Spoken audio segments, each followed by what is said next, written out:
नमस्कार, जोहार, मैं संजय और आप देख रहे हैं न्यूज झारखंड। समय हो चला है झारखंड की दिन भर की हर बड़ी और अहम खबरों से अपडेट होने का, लेकिन उससे पहले आइए एक नजर डालते हैं आज की मुख्य सुर्खियों पर।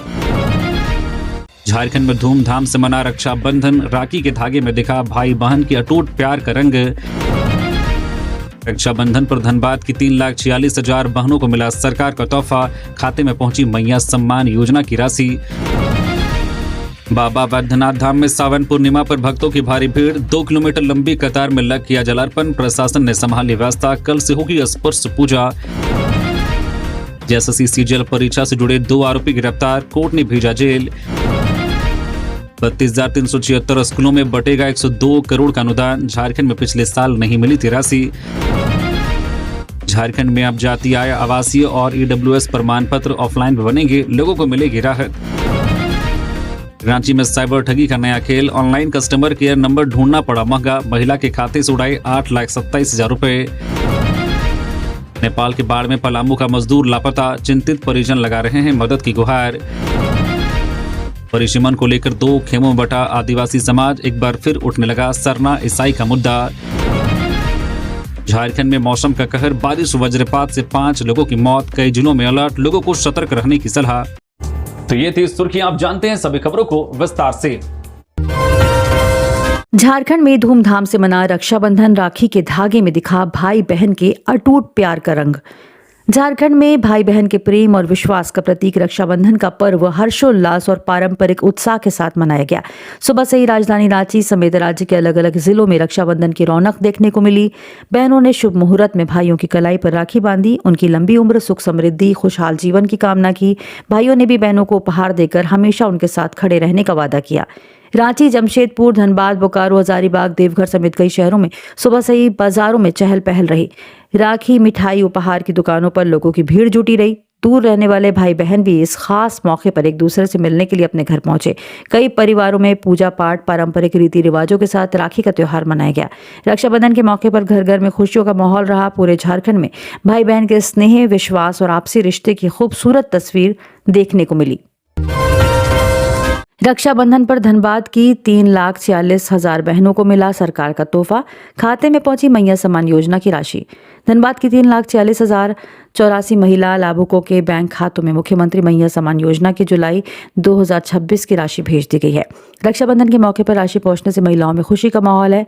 आधार आधारित भुगतान प्रणाली के जरिए लाभुकों के खाते में सीधे 86,52,10,000 रुपए ट्रांसफर किए गए। जिला प्रशासन के अनुसार सभी पात्र महिला लाभुकों को जुलाई महीने की सम्मान राशि का भुगतान कर दिया गया। राशि मिलने से महिलाओं को त्योहार की तैयारियों के साथ अपनी घरेलू जरूरतों को पूरा करने में भी मदद मिलेगी। उपायुक्त सह जिला दंडाधिकारी आदित्य रंजन ने बताया कि योजना के तहत पात्र महिलाओं को नियमित आर्थिक सहायता देने का सिलसिला जारी है। रक्षाबंधन जैसे पर्व पर राशि मिलने से महिलाओं को अपनी जरूरी जरूरतें पूरी करने में आर्थिक मदद मिली। प्रशासन ने इसे महिलाओं के लिए आर्थिक सहारे के साथ सरकार की ओर से सम्मान के रूप में भी बताया। रक्षाबंधन भाई बहन के स्नेह, विश्वास का पर्व है। ऐसे में त्योहारों पर खाते में राशि पहुंचने से महिलाओं की खुशी दोगुनी हो गई। राशि मिलने से इस बार धनबाद की लाखों बहनों की रक्षाबंधन की खुशी और बढ़ गई है। बाबा बैद्यनाथ धाम में सावन पूर्णिमा पर भक्तों की भीड़, 2 किलोमीटर लंबी कतार में लग किया जलार्पण, प्रशासन ने संभाली व्यवस्था, कल से होगी स्पर्श पूजा। देवघर स्थित विश्व प्रसिद्ध बाबा बैद्यनाथ धाम में सावन पूर्णिमा और रक्षाबंधन के अवसर पर शुक्रवार को भारी संख्या में श्रद्धालु पहुंचे। बाबा मंदिर में जलार्पण के लिए सुबह से ही कांवरी और अन्य भक्तों की लंबी कतारें देखी गई, जो लगभग 1 से 2 किलोमीटर तक फैली थी। सुल्तानगंज से लगभग 105 किलोमीटर की पैदल यात्रा कर कांवरिया बाबा बैद्यनाथ धाम पहुंचे। श्रद्धालु कतारबद्ध होकर बाबा भोलेनाथ का जलाभिषेक और पूजा अर्चना कर रहे हैं। भीड़ को नियंत्रित करने, सुगम दर्शन सुनिश्चित करने के लिए श्रद्धालुओं को क्यू कॉम्प्लेक्स और फुट ओवर ब्रिज के रास्ते बाबा मंदिर की ओर भेजा जा रहा है। मेला क्षेत्र में बढ़ती भीड़ को देखते हुए जिला प्रशासन की टीम लगातार व्यवस्था बनाए रखने, श्रद्धालुओं की सुविधा सुनिश्चित करने में जुटी है। इधर रक्षाबंधन के कारण महिला श्रद्धालुओं की संख्या भी काफी अधिक रही। बड़ी संख्या में महिलाएं बाबा बैद्यनाथ की पूजा अर्चना, जलार्पण के लिए पहुंची। श्रद्धालुओं के अनुसार सावन पूर्णिमा के दिन बाबा बैद्यनाथ की पूजा अर्चना का विशेष महत्व है। आज रात्रि 12 बजे से बाबा बैद्यनाथ मंदिर के गर्भ गृह में लगे अर्घा को हटा दिया जाएगा, जिसके कारण भक्त स्पर्श पूजा कर सकेंगे। झारखंड में मौसम का कहर, बारिश वज्रपात से 5 मौतें, कई जिलों में अलर्ट। झारखंड के कई जिलों में आसमानी कहर देखने को मिला है। वज्रपात से अलग अलग घटनाओं में 5 लोगों की मौत हुई। इनमें हजारीबाग के 2, जबकि गुमला, खूंटी और गिरिडीह के एक व्यक्ति शामिल हैं। बंगाल की खाड़ी में बने निम्न दबाव के प्रभाव से राज्य के कई हिस्सों में बारिश का दौर जारी है। आसमान में छाए घने बादलों, मानसूनी हवाओं के कारण मौसम का मिजाज बदला हुआ। बीते 24 घंटे में गुरुवार को राज्य में सबसे ज्यादा बारिश मेदिनीनगर में दर्ज की गई, जहां 49 मिलीमीटर वर्षा हुई। रांची में 35 मिलीमीटर और जमशेदपुर में 23 मिलीमीटर बारिश रिकॉर्ड की गई। लगातार बारिश के बीच वज्रपात भी जानलेवा साबित हुआ। मौसम विज्ञान केंद्र ने आज चतरा, हजारीबाग, कोडरमा और गिरिडीह के लिए भारी बारिश के साथ वज्रपात का अलर्ट जारी किया है। वहीं रांची समेत राज्य के अन्य हिस्सों में बादल छाए रहे। दिन में मध्यम बारिश भी देखने को मिली। मौसम विभाग के अनुसार 29 अगस्त को गिरिडीह, देवघर, दुमका, हजारीबाग, जामताड़ा, सरायकेला, खरसावा में भारी बारिश वज्रपात की आशंका है।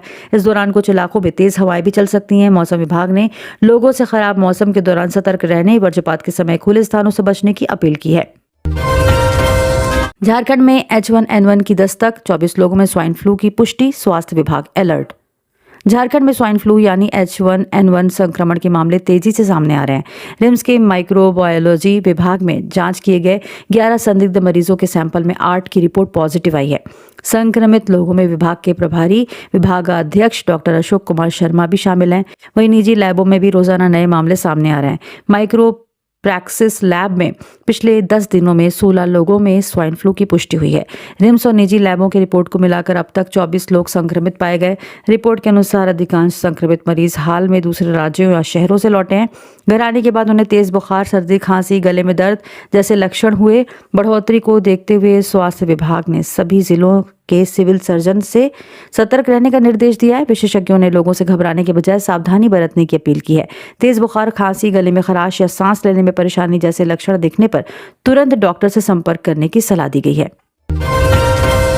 पलामू में भाई को राखी बांधने जा रही महिला की सड़क हादसे में मौत, पति घायल। पलामू के नावा बाजार थाना क्षेत्र में शुक्रवार सुबह बाइक हादसे में 28 साल की आरती कुमारी की मौत हो गई, जबकि उनके पति रंगीला सिंह गंभीर रूप से घायल हो गए। आरती अपने पति के साथ भाई को राखी बांधने मायके बरवाडी जा रही थी।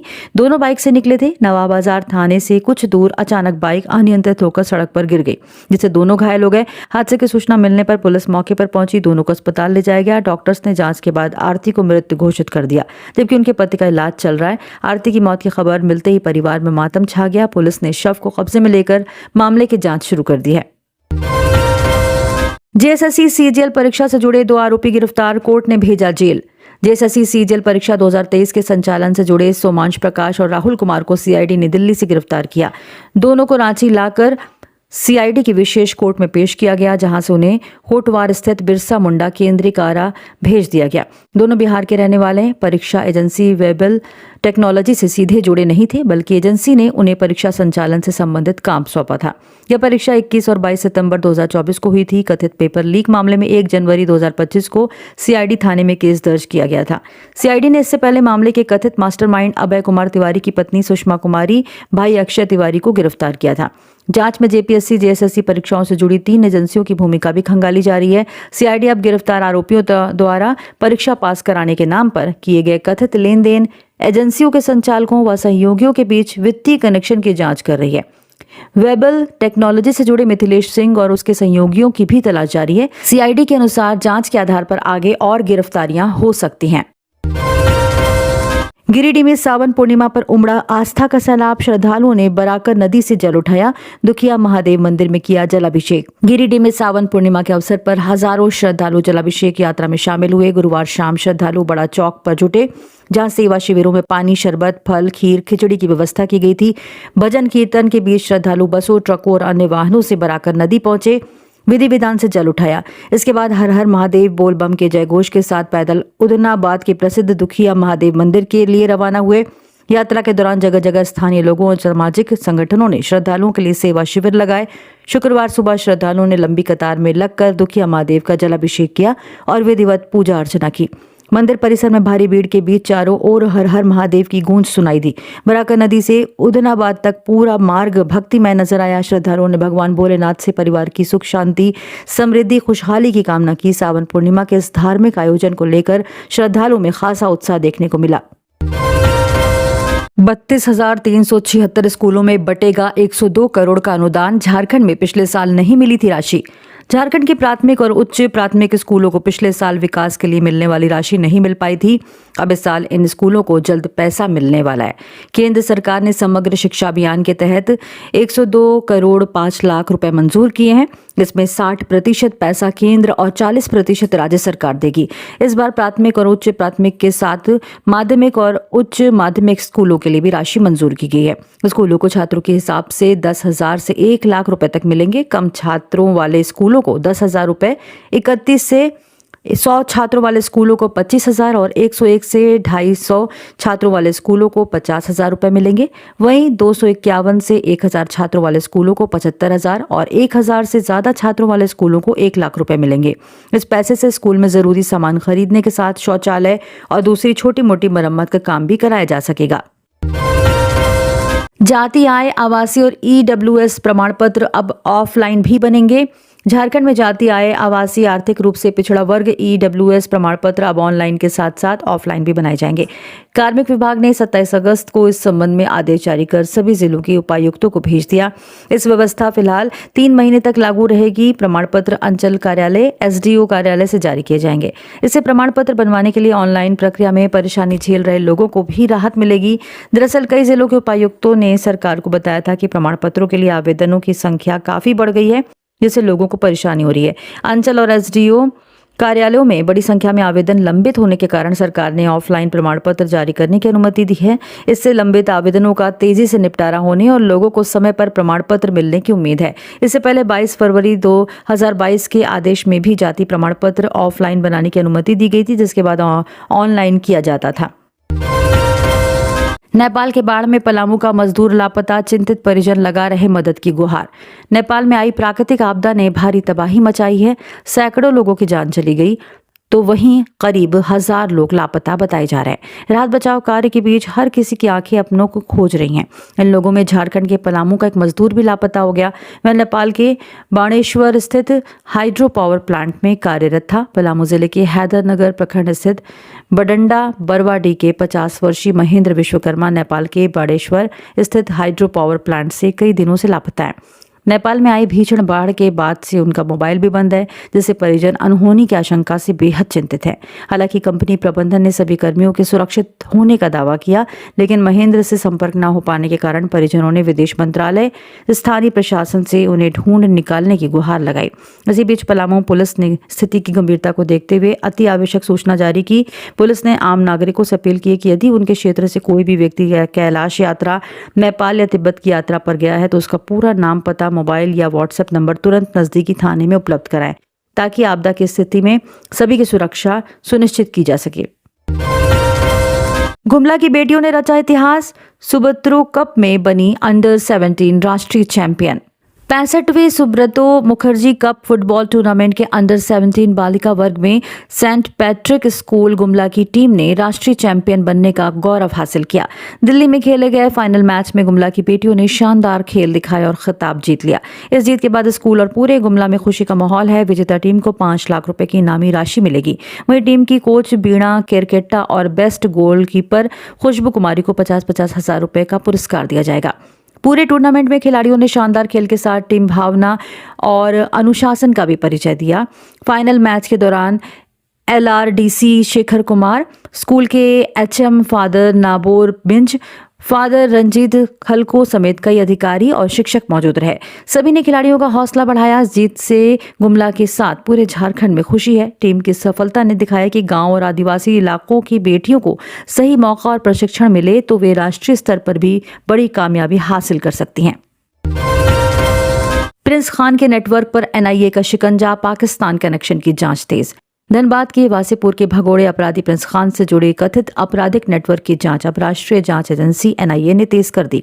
NIA की टीम धनबाद पहुंची और स्थानीय पुलिस अधिकारियों से प्रिंस खान के खिलाफ दर्ज मामलों, उसके सहयोगियों, नेटवर्क से जुड़ी गतिविधियों की जानकारी ली।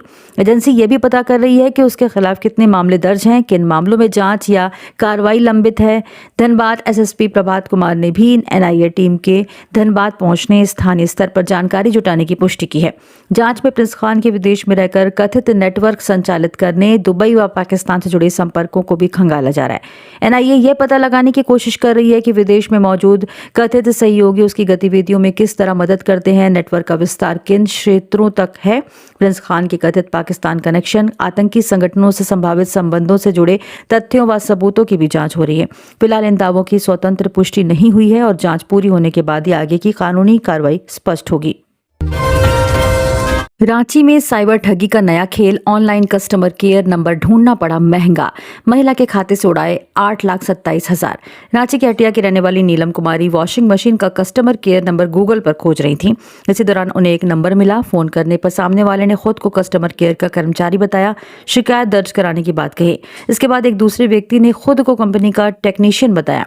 इस तरह ठगों ने नीलम का भरोसा जीत लिया। उनके बैंक खाते से 8,27,000 रुपए निकाल लिए। 5 अगस्त को नीलम ने जब अपना बैंक खाता देखा तो उसमें सिर्फ 91 रुपए बचे थे। जिसके बाद वह बैंक पहुंची तो पता चला कि खाते से अलग अलग बार में 8,27,000 रुपए निकाल लिए गए। नीलम ने साइबर थाने में शिकायत दर्ज कराई। पुलिस अब बैंक खाते, पैसों के लेन देन और ठगों के मोबाइल नंबर्स की जांच कर रही है।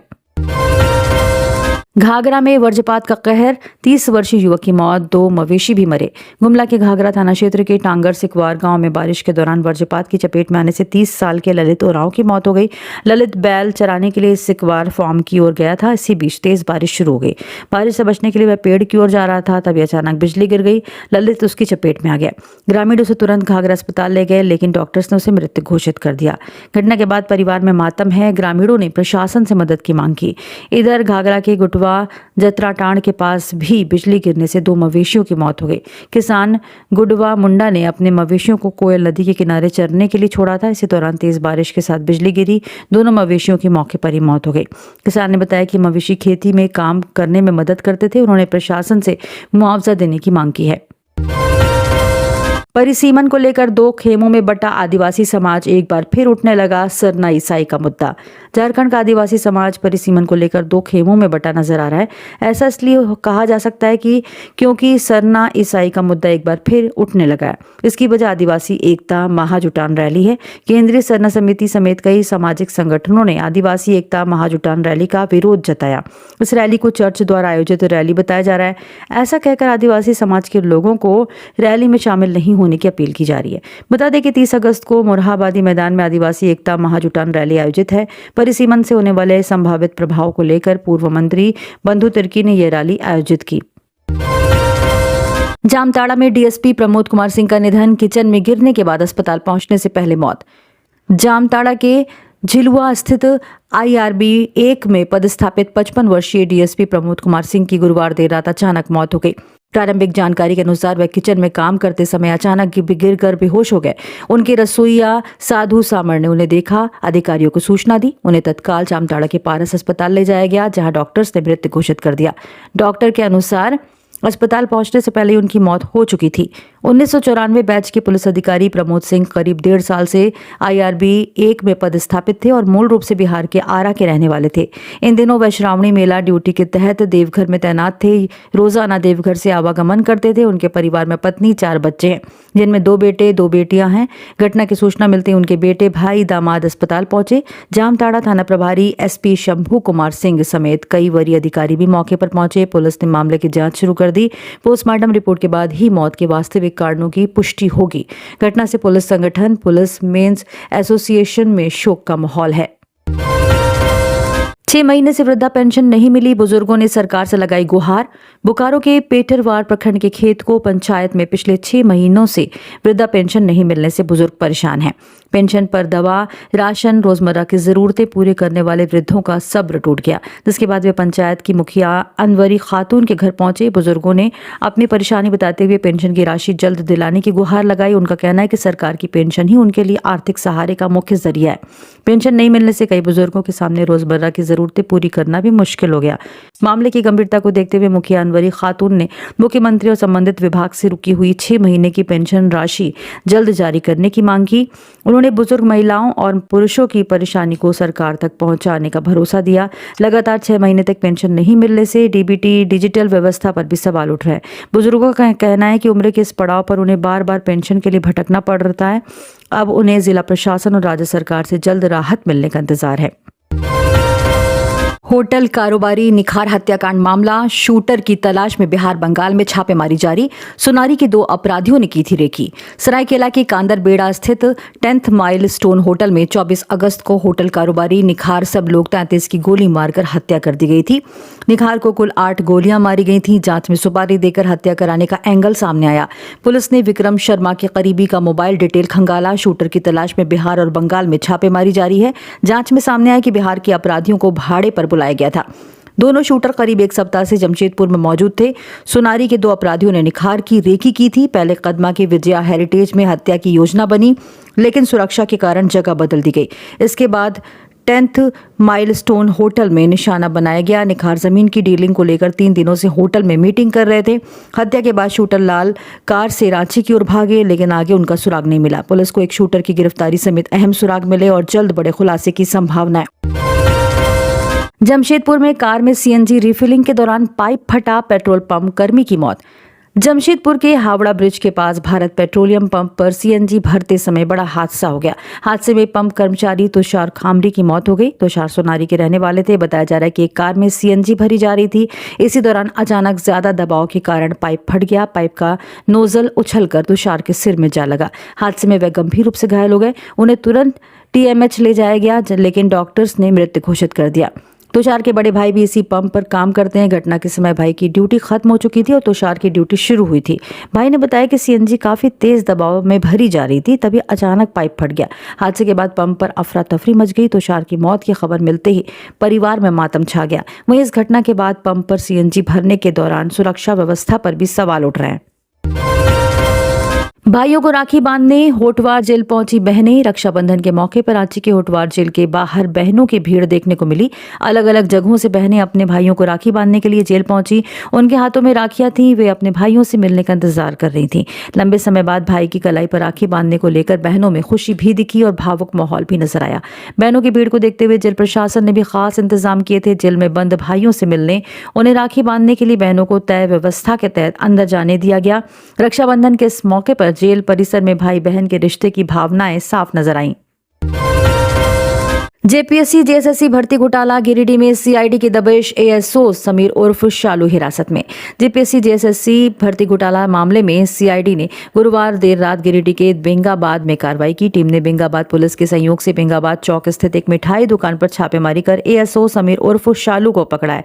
जानकारी के अनुसार समीर छुट्टी लेकर रांची से बेंगाबाद आया था। रक्षाबंधन के अवसर पर वह अपने परिवार के साथ बेंगाबाद चौक स्थित अपनी मिठाई की दुकान पर मौजूद था। इसी दौरान रांची से पहुंची सीआईडी की टीम ने स्थानीय पुलिस की मदद से दुकान पर छापेमारी की। समीर को हिरासत में लेकर अपने साथ रांची ले गई। सीआईडी की इस कार्रवाई के बाद बेंगाबाद में चर्चाओं का दौर शुरू हो गया। हालांकि समीर को किस आरोप या जांच के किस बिंदु पर हिरासत में लिया गया, इसकी आधिकारिक जानकारी फिलहाल सामने नहीं आई है।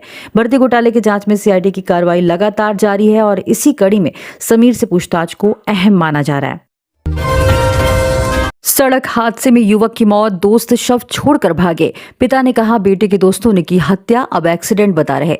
चतरा के सदर थाना क्षेत्र में देर रात सड़क हादसे में मिथिलेश कुमार यादव की मौत हो गई। बताया गया कि उसके दोस्त घायल मिथिलेश को अस्पताल लेकर पहुंचे थे। डॉक्टर्स ने जांच के बाद उसे मृत घोषित कर दिया।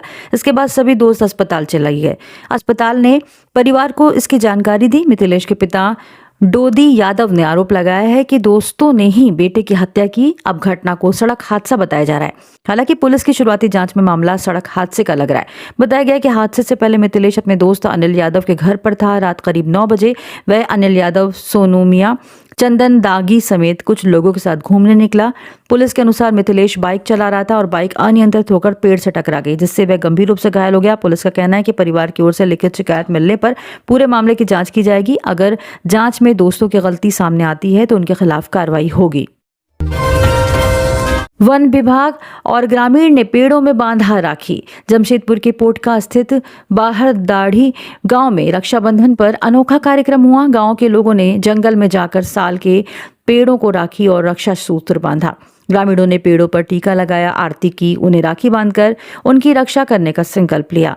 ग्रामीणों का कहना है कि पेड़ उनके परिवार के सदस्य जैसे हैं। पेड़ हमें साफ हवा देते हैं, गर्मी, आंधी तूफान से बचाते हैं, पर्यावरण को संतुलित रखने में मदद करते हैं। इस मौके पर ग्रामीणों ने कहा कि वे पेड़ों को कटने नहीं देंगे, जंगल की रक्षा करेंगे। उनका संदेश है कि जंगल बचेंगे तभी हम भी सुरक्षित रहेंगे। कार्यक्रम में वन विभाग के कर्मचारी भी मौजूद रहे। उन्होंने ग्रामीणों के प्रयास की सराहना की। स्थानीय भाजपा नेता उपेंद्र सरकार ने बताया कि हर साल की तरह इस साल भी रक्षाबंधन के मौके पर ग्रामीणों ने पेड़ों को राखी बांधकर उन्हें बचाने का संकल्प लिया है। गुमला में वाहन की चपेट में आने से अज्ञात व्यक्ति की मौत, पहचान में जुटी पुलिस। गुमला के घाघरा थाना क्षेत्र के आदर लसटाड़ के समीप कल गुरुवार देर रात अज्ञात वाहन की चपेट में आने से एक अज्ञात व्यक्ति की मौत हो गई। घटना की सूचना मिलने के बाद घाघरा पुलिस मौके पर पहुंची, शव को कब्जे में लेकर आवश्यक कार्रवाई पूरी की। आज शुक्रवार सुबह करीब 10 बजे शव को पोस्टमार्टम के लिए सदर अस्पताल गुमला भेज दिया गया। ग्रामीणों के अनुसार उक्त व्यक्ति पिछले 3-4 दिनों से लसटाड़ गांव के आसपास घूमता हुआ देखा जा रहा था। बताया जाता है कि सड़क पार करने के दौरान किसी अज्ञात वाहन ने उसे अपनी चपेट में ले लिया, जिससे मौके पर ही उसकी मौत हो गई। ग्रामीण को यह जानकारी नहीं है कि मृतक कहां से आया था, उसका नाम पता क्या है। पुलिस ने शव को पोस्टमार्टम के लिए भेजने के साथ ही मृतक की पहचान कराने का प्रयास शुरू कर दिया है। साथ ही दुर्घटना में शामिल अज्ञात वाहन का पता लगाने के लिए पुलिस मामले की जांच कर रही है। कूडू उदयपुर सड़क निर्माण कंपनी को धमकी, काम बंद करने का आदेश। लोहरदगा में कूडू से उदयपुर तक सड़क बना रही कंपनी को राहुल सिंह के नाम से धमकी दी गई है। एक प्रेस रिलीज और ऑडियो जारी कर कंपनी के कर्मचारियों से तुरंत काम बंद करने को कहा गया। ऑडियो में कहा गया कि जब तक आदेश नहीं मिलता तब तक सड़क का काम नहीं किया जाए। काम जारी रखने पर कर्मचारियों को गंभीर अंजाम भुगतने की धमकी दी गई। इस घटना के बाद कंपनी के कर्मचारियों में डर का माहौल है। बताया गया कि गुरुवार देर रात सड़क निर्माण कंपनी को निशाना बनाकर फायरिंग भी की गई थी। इसमें एक युवक घायल हुआ, जिसका अस्पताल में इलाज चल रहा है। घटना की जानकारी मिलते ही लोहरदगा एसपी सादिक अनवर रिजवी मौके पर पहुंचे, जांच की। पुलिस फायरिंग और धमकी के पीछे राहुल सिंह गिरोह की भूमिका की जांच कर रही है। साथ ही आरोपियों की गिरफ्तारी के लिए कई जगह छापेमारी की जा रही है। इसी तरह से और भी खबरों से अपडेट रहने के लिए न्यूज झारखंड चैनल को सब्सक्राइब करके बेल आइकन प्रेस कर दीजिए, जिससे अब तक झारखंड की हर बड़ी और अहम खबरों का अपडेट आप तक पहुंचता रहे। धन्यवाद।